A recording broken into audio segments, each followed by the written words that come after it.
Supreme Master CHINGHAI's lectures are not a complete meditation instruction. Please do not try alone.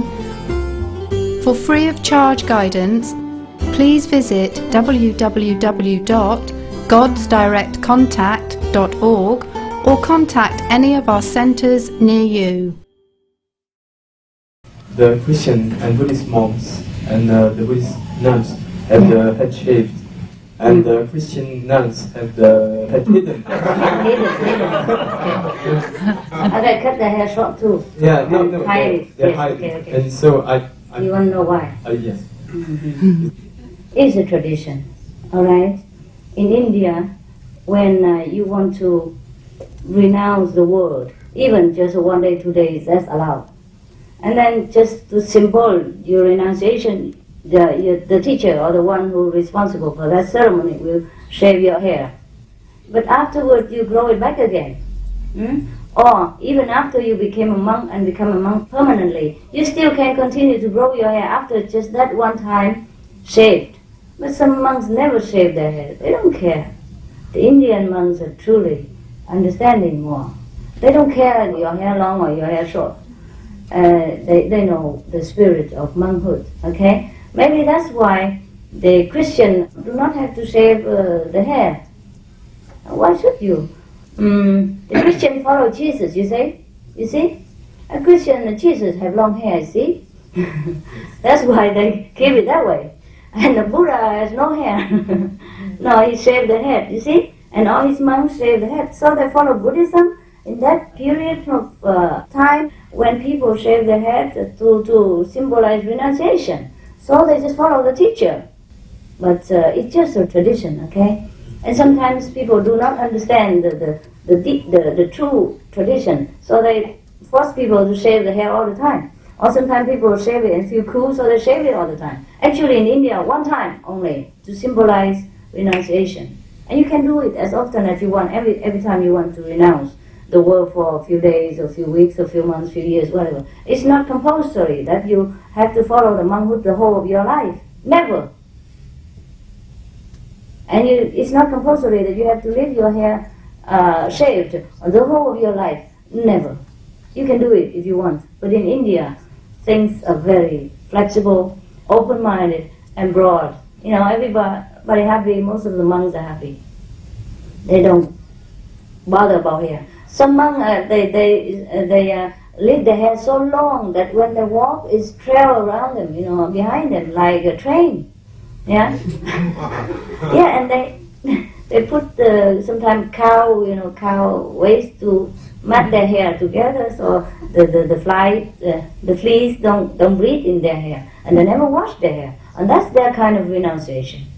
And some of the Sikhs renunciate before they had to leave their hair long, even the men, and have a bunch over their head.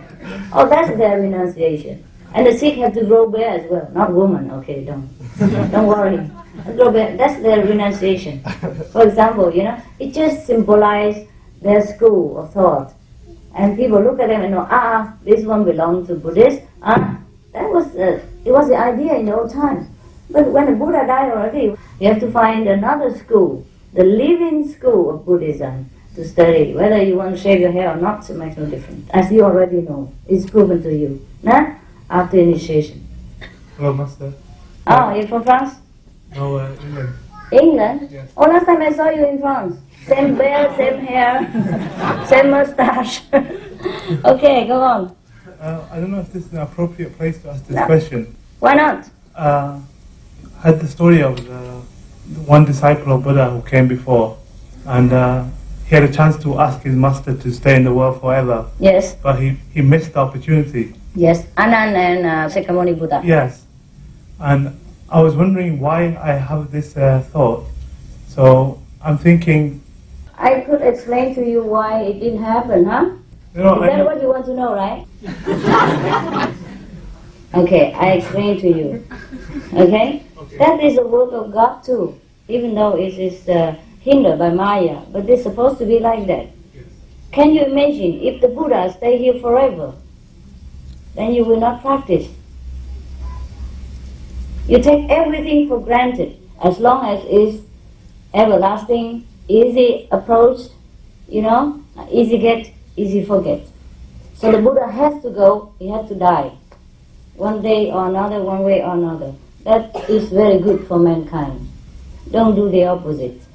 The Buddha will come in another form, and whoever are very longing for the inner truth will find that Buddha at that time. Okay? Don't worry about mankind. They go on forever. They will be there when the next master comes. And the reason why Ananda, the disciple that's the closest to the Buddha, did not hear the question of the Buddha and therefore did not invite him. After the third time the Buddha asked, you want him to, he hinted. He said, well, the Buddha can stay in the world forever. You know that? But the Ananda did not request. And after the third time, he cannot ask anymore. After the third time, if the Buddha requests you something and you did not reply or you did not comply, then the Buddha cannot ask further, not allowed to ask you any further, not allowed to persuade you to do any further. So everything within the three times limit. Huh? So Ananda was the closest disciple of the Buddha, but he was the last one to become enlightened. Why? Just like marriage. You take your partner for granted when you see them every day. You don't see the greatness in them. Even though he might be the president of the United States or the biggest scientist of the world, you still think of them as just a mere, father, mother, husband, wife, girlfriend, boyfriend, whatever. Same with Anand, because he's so close to the Buddha, he did not see. He did not pay attention to what the Buddha said. Sometimes he's not attentive. So the great moment came when the Buddha hinted that he could stay in the world forever. Anand missed it. And that opportunity never come back again. So the Buddha had to go. But that's good. Don't blame Anand. And don't feel sorry for the Buddha. That's good for the Buddha. First, he don't suffer long. It's good for mankind because mankind will have longing. They also know that the Buddha has come and the Buddha has to go one day or another. So they have to search. They have to treasure the presence of the Buddha when the Buddha is still alive. So that's very good for mankind. Don't blame the Maya either. Don't ask any masters to stay too long. It's not necessary. Alright? You're welcome. Master is inside you. If a master go, another one will come. Always. Okay? Don't worry. The world is never without a master. At least one. Or two sometimes. Not too many, huh? Yes, I don't remember exactly the words, but in the small books, aphorisms coming from Master, it's written somewhere that sometimes Maya could be also Buddha, and that means also that if not Buddha, wouldn't be a Buddha. I don't understand this sentence very well. Okay. I have some meanings, but I am not sure. Okay, tell your meaning. Tell your understanding first. My understanding is that even the devil, if he turns, could be also become one day good and become also a Buddha, because everybody could become a Buddha, even the bad ones. And that's the reason one Buddha is Buddha, but I don't know if it is the meaning exactly. Well, it's correct in a part of it, yeah, in a sense. But the meaning is like this. The Maya is also the Buddha. It's like this. Because originally, everything came from one place. The nothingness, the beginning of all things. So where can the Maya came from? If not came from Godhood, came from Buddhahood, or from the kingdom of God, okay? In the beginning, we all were master, or part of the master plan, part of the whole of the creation, like a piece of cake, of apple pie, of the whole apple pie, alright? But then each of us carries something individually, different. Like, okay, this one has tomato on it, the next one has mushroom, and the next piece of pizza, that has some olive on it. That's it, okay? And some part is smaller, some part is bigger. For smaller for children to eat, bigger for, adult to eat, for example, like that, huh? So in the beginning we were all master anyhow, or at least we part of the masterhood. But then if we want to have fun in the world. Then we have to divide ourselves. Each one take up a different role. So one take up as a role as a Buddha, and the other one take up a role as the opposite of the Buddha, just like in a theater play. In the beginning, all the actresses belong to the same company. But the one who is cut out to be the main actress, she must be so and so beautiful, or have so and so figure. And the other one is designed to be a maid, and she has to wear such and such dress and behave in such and such way and have such and such kind of portion of the body, thing like that. So we all the same. But when we descend into a lower level of existence, such as this world, then we have to relinquish our right as a master in order to play another role. So if you play that role too long, it could be possible that you forget everything that you have done in heaven, or forget what you are, your greatness. That's why I tell you, the master is within you. Now if you want to reclaim your masterhood again, then begin. Search inside. For so long you search outside in order to fulfill your role, your purpose, whatever, and you forget. Okay? So now is the time to look back inside for your own greatness. And then so Maya is actually playing the role of Maya for the purpose of balancing the creation, for the purpose of making it spicy. If there is no opposite, how you recognize the other part? If you have never ever seen a woman in your life, you would not recognize yourself as a man. Therefore, there must be a Maya, there must be a Buddha, thing like that. And that's why all the masters tell you, you are equal, you are all children of God, or you are all the Buddha, you have all Buddha nature inside, and that's the only truth there is. Okay? But that doesn't mean that when you look at somebody doing evil things and you say, that is good. No, evil is evil, good is good. Because for that purpose, they are evil or they are good. God made them like that, so we know good. If there's no evil, we don't recognize good. Just like when there's no sorrow, we don't know what happiness really means. So there must be the opposite, what we call yin and yang, so that we can recognize ourselves. Okay? Each one help the others to recognize their greatness. So no problem about that. You got it? Huh? Not exactly. Not exactly. Well, you are the professor. You're so used to with complicated explanation and books. So it's difficult for me. Maya is the Buddha. Because there is no Maya in the beginning. There is only Buddha who masks as a Maya in order to play a bad guy. Because without trial, without a bad guy, how can you prove you are good? How can you realize you're good? All the heroes are born from situation. No? All the medicine and all that things that came from sickness. If there's no sickness, there's no great doctor, no great medicine, no great discovery. If there's no need for light and industry and like that, we have no discovery of electricity. Okay, there is just a purpose of badness in order so that everyone can recognize what goodness is and keep on to it. Okay? But the bad one has done that, has masked himself as a bad one for that purpose, so that you be great, so that you know, oh, this is bad, I should not do this. I have to keep on with the good one, okay? Because you compare, you say, oh, this is really bad. This is good. Because if you don't have a bad one to compare, you don't know. Okay, you lost your direction and the purpose. So there must be a Maya. But there are the Buddha who mask behind the Maya. Got it or not? Yes. Oh, good. Bless you. Bless you, bless you. It's abstract, and it's very difficult to understand. That I know. But I am very proud of you that as a professor of your age, as a great university in Belgium, and you have practiced humility enough to ask me this question and to even admit it when you did not understand. I really appreciate that. Okay? Thank you, Master, for sharing time with us. I've been practicing just convenient method several months. Yes. And I have not been initiated if I see any light or sound, oh, if you see any light or hear any sound, right?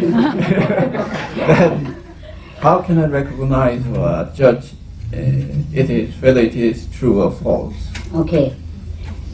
When you close your eyes, all right, and you close it with a band, you know, like as a blinder, huh? And if it's all dark, right? It's all dark at that time then. When you go to the airplane, they have them, huh? Very light. Not that you band yourself with a bandage, you know. And then you close it, it's all dark. And suddenly the light flash. Or there's a point of light, you know, moving, and then you concentrate on that. Then at least, then you know, okay? How about sounds then? Sound, you don't have it yet, honey. You're not into the sound yet. Hmm? The sound comes later with the initiation. So it has to be the light first? Because you are just a beginner, so you have not committed yourself, you know, by your vegetarian diet or by your own decision. Therefore, we just give you a taste. Okay? Can I have some question? Oh, sure, please. Does our attitude towards death has always got to be serious? What kind of attitude we should have toward death? Does it have to be serious, or can we laugh in? Well, it depends on how you want to go. You can but go no, laughing. it is question for any death, for doctor, for which doctor have situation, yes. for own death, for everything. I know what you mean. Like you mean the doctor when they see death every day, right? How should they feel, right? Huh? Not only doctor, own death as well. Should we be serious about this or not? Why is our attitude serious towards death? Not everybody is. I'm not. What will be important for you know? Important for you? Life, not death. Live while you are alive. And death, when it comes, you can't do anything about it, whether you're serious or not serious. No use. Huh? Enjoy your life while it lasts. That's what I can tell you. There's no death actually, just a change of the body. But as long as you don't come back to this physical body, you feel great. You're in heaven. You're in freedom. You're in bliss. You never lack anything at all. Instead of like living in this world, in this physical body, you have to clothe it, feed it, take care of it, and medicine it, vaccinate it, and make it up and make it down, everything, and still it's not so good. But in the body after death is very light, very shining, very leger. You can go anywhere you like in an instant without, like that, without needing a helicopter or booking in the train ticket and all that. Go through custom and searching all over, yeah. Okay, this means you should laugh in. Ha ha, yes.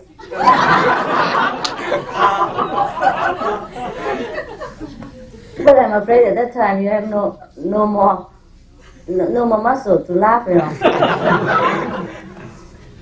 Everybody dies almost the same. Very tight lip. But you can arrange your smile beforehand.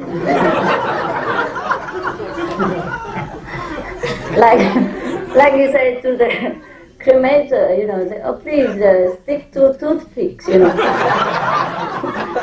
at the both corner of my mouth for me.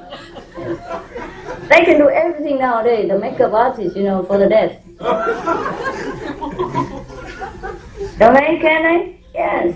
Just pay a little extra money for the 2 toothpicks. It's the first time that I'm here, actually. And, Me too.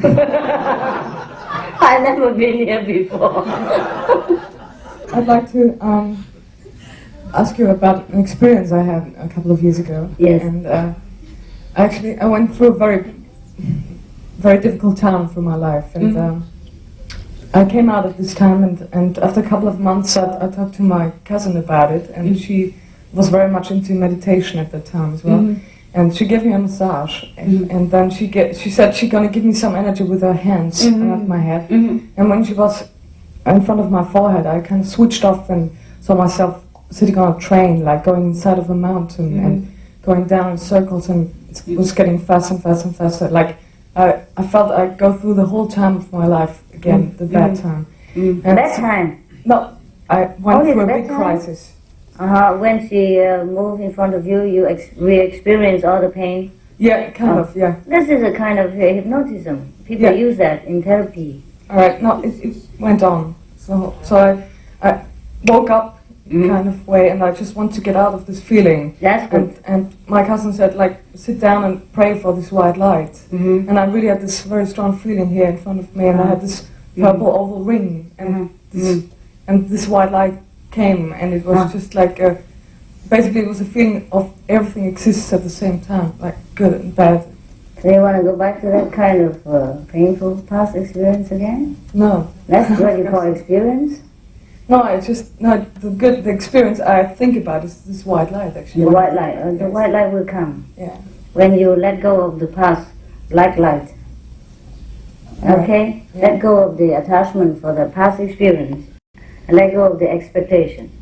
So when you expect, your mind is occupied with thinking like, okay, I want to have that again, and da da da da. Keep thinking and arguing and intellectualizing all the time, and you can't concentrate. In our meditation, you should just relax and wait. The light is there all the time anyhow. Just make sure you are awake when it comes. That's all. The white light is, the third level. Anyhow, it's not big deal. But you have reached the third level at that time. You came back down again. People tend to travel in their sleep at times and find that they return back very, very fast, causing them concern, which perhaps stops other people from repeating the experience as well. Can you perhaps elaborate on this for us? Why you feel about that? No, it's the coming back. You know, sometimes you come down too fast, you're falling too fast. You still here? Yes, absolutely. So there's no problem there. I don't see any. Do you? No, none. All right. Thank you. Welcome. Everyone individually must experience different kind of, I would say, heavenly encounter, huh? And take what yours is. Be brave. You're going into the unknown. You go into the beyond. You go beyond this world, beyond the touch and see and smell and that kind of world. So be prepared. Go faster if you can. No problem. You worry about everything that is really non-existence. Don't worry about the body. Even if the body has to go, let it be. Dear Master, when I meditation, I've got a lot of power in my body. I feel sometimes I don't know what should I do. I could running. Yeah? So powerful, you feel energized, right? You feel so strong. I know. And other questions. So when reading Master book, I feel your book like high story book. Some very, very old high story person writing the book. So logical, wisdom, logical. So when I saw you today, you look like a younger girl. Thank you. So lovely. I feel I'll kiss you, like that. Just give passion, feel you're so lovely. Everybody respect you. I think it's same me feeling, probably everybody in here. So you get passion. If people love you, what should you do? Then you pretty, you're younger. Then you are master. You are famous in the world. If people, for example, people love you, have you good passion, you don't, I don't know how can I explain, because you are a human being too. I'm a human being. Yeah. Do I have passion? Yes. Yes, I do. Thank you. You're welcome. Talk so long and just ask that question. You think I am wood or made of concrete or what? I told you. I get all the things that you get. I did not lose anything. I just gained more wisdom. Do you feel a lot of pressure? Yes, I do. Because you saw million people love you. Oh, yes, who I are do. reading your magazine, you say everybody. Oh, I understand now. I understand. You mean you expect that I am very old, wrinkled? I do have some, but not that much yet. And belly and all that. Well, I'm getting old also, you know. Just as my face probably don't look that old sometimes. So lovely. Your personality is so lovely. That's why I find it out why people love you. You have a lot of color on your. No, it depends on what kind. You know. Depends on what kind. Yes. I understand. I tell you. Straight. If the love is a kind of a general love, you know, and respect, with no condition imposed, no expectation on me, then it's very, very beautiful. It's very harmonious and very blissful for me. It's a blessing. But if there is a kind of selfish love imposed upon me, then I feel pressure very much. Everybody love you, want to see you, or want to around you, listen to you, so you know time for yourself. Do you? I sneak out for TV and movies. That's why we worry about you. Don't worry. A lot. Okay. Thank you so much. Don't worry. I'm supposed to bring you happiness, not worry. Okay? I can take care of myself. I'm strong. I am down sometimes, but that's just a way of life. You can't just have always up. Huh? It's okay. And when I'm in pain, I scream, and when I'm happy, I laugh. Just take it as it comes. Huh? No problem. God will never let me out of breath for too long.